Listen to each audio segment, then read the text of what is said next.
renverser sa façon de penser. En offrant le pardon complet à tous, incluant à nous-mêmes, nous nous débarrassons de la culpabilité. Ce qui est non requis, c'est de renverser notre pensée afin de nous ramener à Dieu. Un renversement de la pensée est ainsi désigné pour comprendre le pardon. Quand nous pardonnons, nous sommes pardonnés. L'ego ne comprend pas le pardon et ainsi le déforme en quelque chose qu'il n'est pas. Blâmer l'autre puis lui pardonner de notre perception est une pensée inversée. Nous résistons à l'expiation et au processus du cours, car nous sommes aveuglés par notre reflet. Nous regardons le monde à travers un verre opaque depuis si longtemps que tout ce que nous voyons est le reflet de l'ego. L'extension, la forme correcte de la projection. Heureusement, pour chaque défense de l'ego, le Saint-Esprit a une autre défense qui n'est pas nuisible. En fait, elle ne peut que guérir. Utiliser positivement le déni signifie que nous nions tout le système de pensée de l'ego et son semblant de vérité. Nous nions la croyance que nous pouvons être blessés par l'erreur. Tandis que l'ego projette pour exclure et donc pour tromper le Saint-Esprit, l'extension de l'amour voit seulement l'unité. Comme le cours l'exprime, la grande paix du royaume luit à jamais dans ton esprit, mais elle doit rayonner au dehors pour que tu en prennes conscience. Quand j'élargis l'amour, je connais ainsi ce qu'est l'amour. L'ego est la dépression, et plus je suis piégé, coincé ou enfermé dans mon esprit, plus mon isolement et mon désespoir sont importants. Dieu, qui englobe tout être, a créé des êtres qui ont tout individuellement, mais qui veulent le partager pour augmenter leur joie. Rien de réel ne peut être augmenté sauf en le partageant. C'est pourquoi Dieu t'a créé. L'abstraction divine se fait une joie de partager.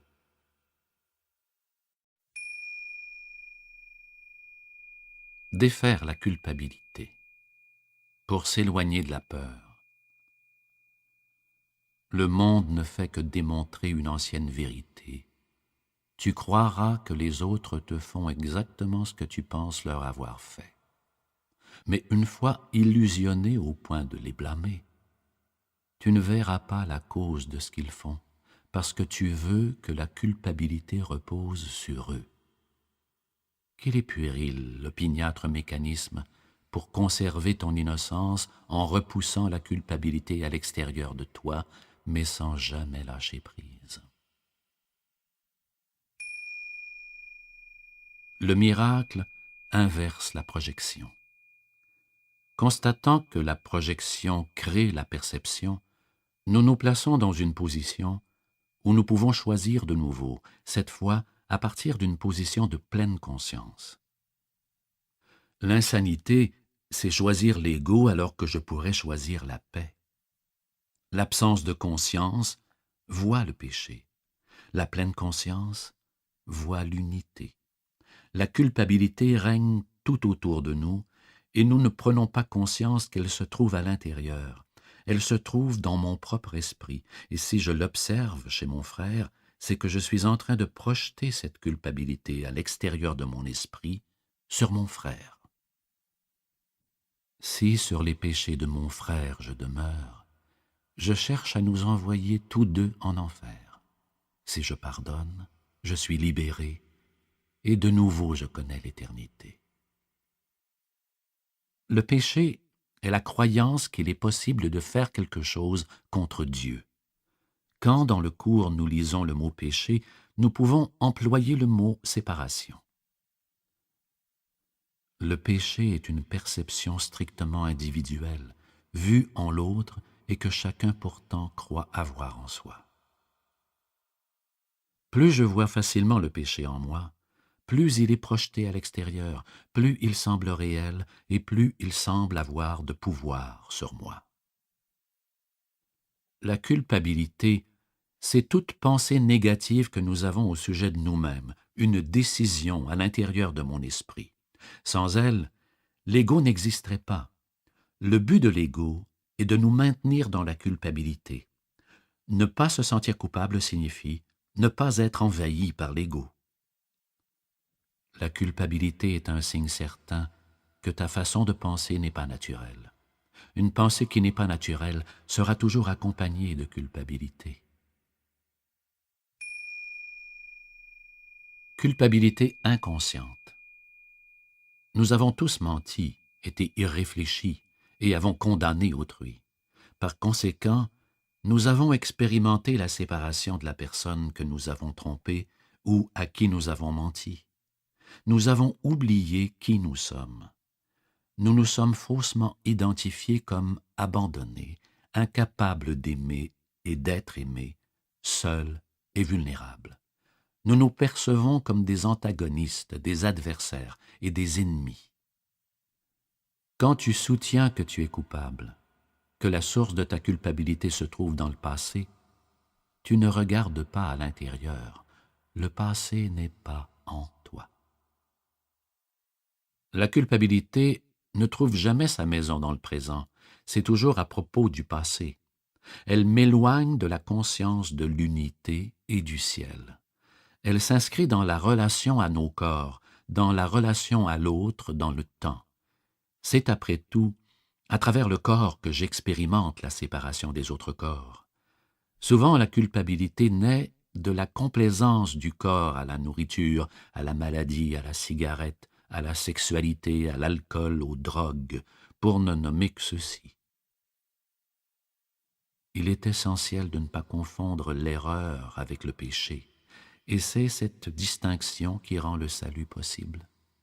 Car l'erreur peut être corrigée et le tort redressé, mais le péché, la séparation, s'il était possible, serait irréversible. Erreur et perception erronée. Nous venons tous au monde et sommes pris au piège des illusions. Où nous sommes allés, ce que nous avons fait, la seule chose qui compte est de nous réveiller et de revenir à la maison. Fils de Dieu, tu n'as pas péché, mais tu t'es fort trompé. Or cela peut être corrigé, et Dieu t'aidera, connaissant que tu ne saurais pécher contre lui. Dieu ne nous a pas condamnés. Nous n'avons donc aucune raison de nous condamner nous-mêmes. Le passé est chose du passé, et le mieux que je puisse faire, c'est de ne pas le traîner dans le présent. Le présent se trouve où l'unité est. Si la culpabilité est dans mon esprit, alors le salut y est également. La peur est un témoin de la séparation et une attente de punition ou de douleur. La peur est synonyme d'ego. L'amour est synonyme de Dieu. Il n'y a pas d'opposé à Dieu, ce qui explique pourquoi ce qui n'est pas de Dieu, ce qui n'est pas de l'amour, n'existe pas. Pensez à un moment où vous étiez très angoissé, et probablement que vous pouvez voir que vous étiez beaucoup dans l'ego. Pensez à un moment où la joie et l'amour remplissaient votre cœur, et prenez conscience que vous vous êtes senti près de Dieu. Il n'y a pas de temps, pas de lieu, pas d'état où Dieu est absent. Il n'y a rien à craindre.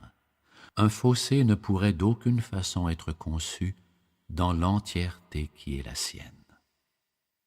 La peur n'est pas du présent, mais seulement du passé et du futur qui n'existent pas. Il n'y a pas de peur dans le présent quand chaque instant se détache clairement, séparé du passé et sans son ombre s'étirant jusque dans le futur. Une des idées les plus difficiles du cours se trouve dans le principe numéro 1 des 50 principes des miracles. Il n'y a pas d'ordre de difficulté dans les miracles. Aucun n'est plus dur ni plus gros qu'un autre. Ils sont tous les mêmes. Toutes les expériences d'amour sont maximales. Aucun péché n'est impardonnable. Penser qu'il y en a rend le péché réel. Jésus a été crucifié pour nous montrer que même l'attaque la plus atroce au corps d'un autre importe peu. Il n'a pourtant pas considéré cela comme une attaque. Il savait que ce qui se présentait sur son chemin provenait de l'ignorance et qu'il était vain d'attaquer l'ignorance. Tant que nous vivrons dans le temps, il y aura un autre moment, une autre décision et une autre opportunité pour trouver à quel point nous sommes prêts à renoncer au péché, à la culpabilité et à la peur. Tout se résume à me pardonner moi-même. Je suis le seul qui peut changer mon esprit. C'est uniquement en laissant le passé au passé que je découvre la liberté. On ne peut se libérer de la culpabilité en s'engageant dans la pratique de rituels. Nous sommes appelés à voir les choses comme Dieu les voit, et cela ne peut se réaliser que dans le présent. Découvrir le chemin de la maison. 1. Regardez tout. La leçon 39 du cours « Ma sainteté est mon salut » nous demande de rechercher nos pensées dénuées d'amour, d'examiner attentivement tout ce qui s'interpose entre nous et notre salut. Nous nous désengageons de la culpabilité en reconnaissant que ce que nous expérimentons dans ce monde est le reflet de ce qui se passe en nous. Regardez le jugement. Considérez-le sans entrer dans les détails. Je regarde mes relations particulières et je vois de quelle manière j'ai projeté mes propres peurs dans tout ce que je vois. La culpabilité existe seulement dans mon esprit. La peur existe seulement dans mon esprit. Étant donné que j'ai choisi de voir la culpabilité et la peur, je peux aussi les renverser et les laisser aller.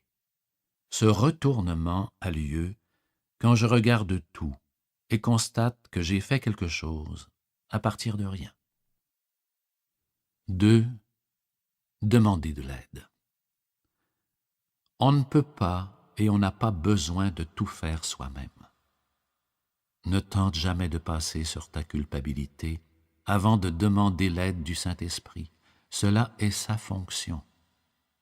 Ton rôle est seulement de lui offrir un petit désir de le laisser enlever toute peur et toute haine et d'être pardonné. Ne vois donc personne comme coupable, et tu affirmeras la vérité de la non-culpabilité pour toi-même. Dans chaque condamnation que tu offres au Fils de Dieu réside la conviction de ta propre culpabilité. 3. Arrêter l'insanité. Il est possible d'arrêter les intrigues de l'ego, ses manœuvres, ses perceptions erronées, d'interrompre le processus d'analyse, les interprétations et les projections constantes. Il est possible de cesser le vagabondage dans la culpabilité. Si toutefois nous ne voyons pas que nous pouvons arrêter l'insanité, nous continuerons à reproduire les mêmes choses. 4. Remplacez-le. Peu importe à quel point je ressens que mes pensées d'attaque sont justifiées, je peux y renoncer. Je peux toujours choisir de nouveau. Le ciel est un souvenir. L'instant saint est un goût d'éternité. Accepter l'expiation signifie ne voir aucune culpabilité dans le passé de chacun. 2 directions pour la projection. La projection est la projection, qu'elle soit dirigée vers l'extérieur ou vers l'intérieur. Dans les 2 cas, j'affirme l'apparence de la réalité de l'ego. Je ne peux alors pas reconnaître l'amour de Dieu. Pour me libérer de la culpabilité, il ne doit y avoir aucun jugement envers un autre ou envers moi-même. S'il n'y a pas de jugement, la culpabilité disparaît.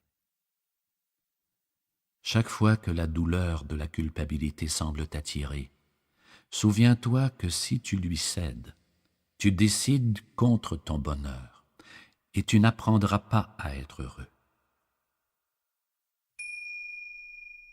Vous n'êtes pas coupable. La leçon 46 du cahier d'exercice « Dieu est l'amour dans lequel je pardonne » fournit l'orientation suivante. Dites-vous, je ne peux pas être coupable parce que je suis un fils de Dieu. J'ai déjà été pardonné. Nulle peur n'est possible dans un esprit aimé de Dieu. Il n'est pas besoin d'attaquer parce que l'amour m'a pardonné. Donnez l'amour en cadeau.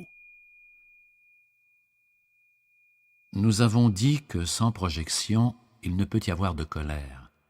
Mais il est aussi vrai que sans extension, il ne peut y avoir d'amour. La leçon 36 stipule « Ma sainteté enveloppe tout ce que je vois. Alors, quand je donne, je reçois. Quand j'exempte mon frère de la projection de la culpabilité, je me libère aussi de la culpabilité.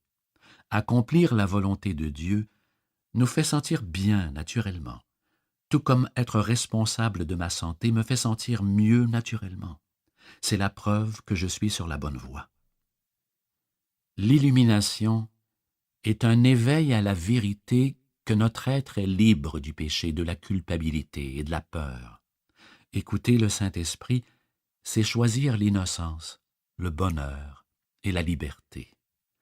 Nous sommes comme nous avons toujours été. Notre pureté brille pour toujours dans l'Esprit de Dieu. Toute autre chose n'est que rêve.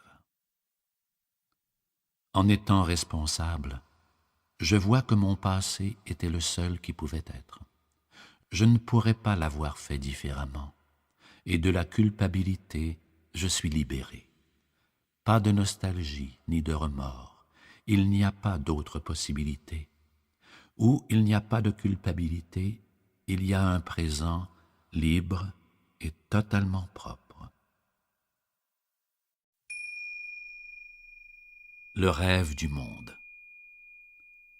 Et si tu reconnaissais que ce monde est une hallucination et que c'est toi qui l'as inventé? On ne peut approfondir notre compréhension de ce cours sans examiner la métaphysique des miracles sous-jacents au cours. La métaphysique examine la relation entre l'esprit et la matière. Tout notre temps est consacré aux rêves. On pourrait faire état ici de 4 types de rêves. Premier type, le héros du rêve est le corps tel que nous nous voyons dans le rêve. Deuxième type, notre rêve secret est le rêve de l'esprit de la séparation, de la culpabilité et de la peur. C'est l'histoire que nous nous racontons toute la journée au sujet de nous-mêmes. Troisième type, le rêve public est ce que nous écrivons sur notre curriculum vitae, ce que nous disons au monde à propos de nous-mêmes, ce que nous pensons que le monde croit. Quatrième type, le rêve du monde, c'est l'ego collectif ou le rêve collectif que nous partageons. C'est le monde qu'on nous présente à la télévision et dans nos livres d'histoire. Tes rêves contiennent beaucoup de symboles de l'ego et ils ont jeté la confusion en toi.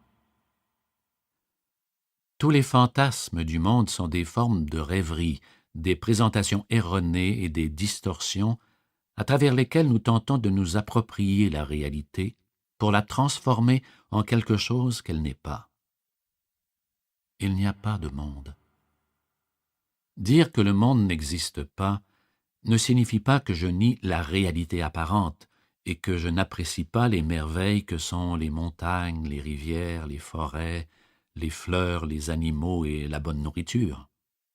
Ça ne veut pas dire que je peux faire tout ce que je veux sans qu'il y ait des conséquences.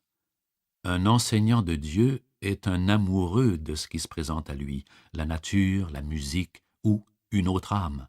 Si je hais le monde ou mon corps, je les rends réels. Devenir des rêveurs lucides.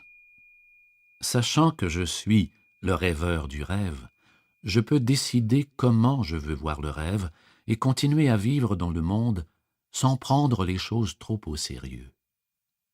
L'esprit est éternel, tandis que l'activité de l'ego est limitée et destinée à prendre fin. Nous fabriquons le monde, et le monde que nous inventons est une fantaisie, parfois un cauchemar, mais parfois très beau. Une fois que je sais que je rêve, Je peux changer ma perception du rêve. Je peux voir la paix au lieu de ceci. Les rêves joyeux sont aussi des rêves. Cependant, nous voyons maintenant que nous sommes dans une salle de classe, non pas dans une prison. Je rêve maintenant à la gentillesse des autres et non aux blessures qu'ils m'ont infligées. Je rêve au ciel.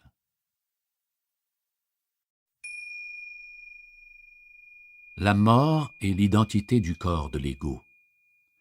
La phrase répétée plus souvent que tout autre dans le cours est « Je ne suis pas un corps, je suis libre ». Le corps est une sorte de véhicule pour fuir Dieu, ce qui semble nous donner temporairement une autonomie par rapport à lui. Me voir comme un corps rend le monde réel. Étant préoccupé par le corps et par le rêve du monde, il est facile d'oublier Dieu. Tout ce que fait un corps doit d'abord être une pensée, que cette pensée provienne de la pleine conscience, la santé d'esprit, ou de l'absence de conscience, l'ego. L'ego a une relation amour-haine avec le corps, car il est inextricablement lié à lui. Les appétits sont des mécanismes d'obtention représentant le besoin qu'a l'ego d'être confirmé. Les appétits du corps n'ont pas une origine physique. Le corps est en soi neutre et est un instrument de l'esprit. Par lui-même, il ne peut pas être coupable. Observez le corps objectivement. Remarquez les distractions de l'ego-corps lorsqu'il nous signifie ses appétits et ses besoins. J'ai faim, j'ai besoin d'uriner, je dois dormir. Qui contrôle cette machine? Qui a confiance en la main qui est à l'intérieur du sac de chips? Est-ce l'ego qui mène la barque ou y a-t-il une perspective supérieure? À quel point est-il facile de me dissocier, d'être inconscient ou d'être piégé dans une dépendance corporelle? Est-ce que j'essaie même de contrôler mes impulsions corporelles? Quand un appétit monte, plutôt que d'y répondre, ne puis-je pas attendre? Ai-je réellement besoin d'y céder? Les appétits diminuent lorsqu'ils ne sont pas nourris. Il convient d'être objectif quand il s'agit du corps. On ne demande pas de le négliger, mais simplement de diminuer son importance incessante. Se déconnecter des obsessions du corps facilite aussi la réunification avec l'esprit, qui est, après tout, celui qui mène la barque. En n'étant pas trop obsédé, je peux alors, avec une plus grande clarté, opter pour la voie intérieure de la raison plutôt que la voie extérieure de l'insanité. Je peux choisir de ne pas laisser l'ego-corps tout contrôler. Le corps est un outil d'apprentissage pour l'esprit, un véhicule, un moyen de locomotion et un ordinateur. Placé dans les mains de l'esprit, il peut être un outil utile pour notre voyage de retour à la maison. La meilleure chose que nous puissions faire avec le corps est de le céder à l'esprit. Une harpe pour l'âme. Le poète libanais Khalil Gibran appelait le corps une harpe pour l'âme. L'esprit fait la musique de nos vies. Avec l'ego pour guide, le corps communique la douleur, la peur, la séparation, le désespoir et la colère. Avec la direction de l'esprit, il peut communiquer la guérison, l'amour, l'unité et la joie.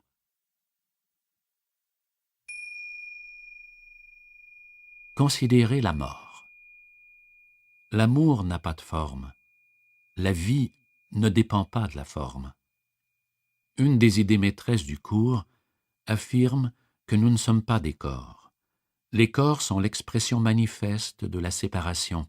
Nous sommes esprit. Les corps ne peuvent pas se joindre car ils sont différents. Les esprits le peuvent parce qu'il n'y a qu'un esprit et que nous sommes seulement un au niveau de l'esprit. Quand ton corps, ton ego et tes rêves auront disparu, tu sauras que tu dureras à jamais. Peut-être penses-tu que cela s'accomplit par la mort, mais rien ne s'accomplit par la mort, parce que la mort n'est rien. Tout s'accomplit par la vie, et la vie est de l'esprit et dans l'esprit. Le corps ne vit ni ne meurt, parce qu'il ne peut te contenir, toi qui es la vie. Cultiver la patience. Le temps est un truc, un tour de main, une vaste illusion où des figures vont et viennent comme par magie. Or, il y a un plan derrière les apparences qui ne change pas. Le scénario est écrit. Dieu veut pour toi le bonheur parfait, maintenant. Et est-il possible que ce ne soit pas aussi la volonté de tes frères? Le temps a du sens quand nous percevons les événements qui se déroulent dans un ordre linéaire à partir du passé, à travers le présent et vers le futur. C'est la manière qu'a l'ego d'empêcher que tout arrive en même temps. Nous devons être calmes et écouter. Nous nous laissons facilement envahir par le passé. Les sentiments de nostalgie, les regrets et les remords font tous partie de l'esprit qui rêve. À moins d'apprendre que la douleur passée est une illusion, tu choisis un futur d'illusion et tu perds les nombreuses occasions de délivrance que tu pourrais trouver dans le présent. Le pardon, selon le cours, est une mémoire sélective basée sur ta sélection. Refouler un grief est douloureux, que ce soit un grief que nous retenions contre les autres ou envers soi. Tu considères qu'il est naturel d'utiliser ton expérience passée comme point de référence pour juger le présent. Or, cela n'est pas naturel, parce que c'est du délire. Quand tu auras appris à regarder chacun sans aucune référence au passé, soit le sien ou le tien, tel que tu l'as perçu, tu seras capable d'apprendre de ce que tu vois maintenant. Sans la mémoire, il n'y aurait pas de culpabilité. Nous nous sentons coupables du passé. Nous disons, si seulement j'avais fait une série de choix différents dans le passé, mon présent serait tout autre. C'est vrai, mais, comme ce n'est pas le cas, nous avons notre présent. C'est seulement en nous pardonnant d'avoir pensé que nous aurions dû avoir un passé différent que nous pouvons nous départir des effets du passé, la culpabilité, dans le présent. Se pardonner vient avec l'acceptation du fait que nous n'aurions jamais pu avoir un passé différent. Une des choses que nous pouvons affirmer à propos du passé, c'est qu'il n'est pas ici maintenant. Quoi qu'il soit arrivé, que ce soit la culpabilité ou le blâme que nous projetons sur nous ou sur les autres, cela n'existe pas dans le moment présent, à moins que j'essaie de l'entretenir dans le présent. L'instant saint est le plus utile mécanisme d'apprentissage du Saint-Esprit pour t'enseigner la signification de l'amour, car son but est de suspendre entièrement le jugement.